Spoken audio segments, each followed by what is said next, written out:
મારા પિતાના અમે 3 ભાઈઓ અને 2 બહેનો છીએ.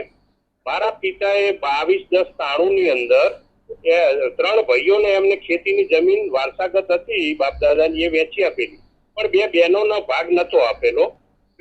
ફાધરનું અવસાન 2005માં 20/12/2005માં થયું અને એમણે 3 દીકરાઓને વહેંચણી કરી આલી. તો હવે દીકરીઓનો ભાગ લેવા માટે દાવો કર્યો છે, તો આના 29 વર્ષ થયા, તો દાવો ચાલવા પાત્ર છે કે નહીં, અને બેનનો ભાગ મળે કેમ?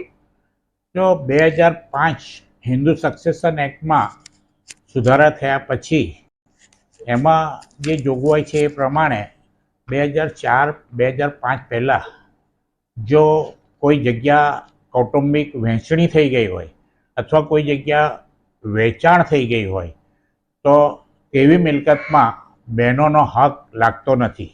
એટલે એક વસ્તુ એ છે કે 2005 પહેલાં જો કૌટુંબિક મિલકતની વહેંચણી થઈ ગઈ હોય તો બહેનોનો હક ન લાગે. અને બીજું કે જે બહેનોનો હક લાગે તે બહેનોને સમય મર્યાદા કાયદા મુજબ 12 વર્ષમાં પોતાનો હક માટે દાવો કરી શકે. 12 વર્ષ પછી જો એવો દાવો કરે તો સમય મર્યાદાનો બાદ નડે, સમય મર્યાદાના મુદ્દે પણ એ દાવો નીકળી જાય.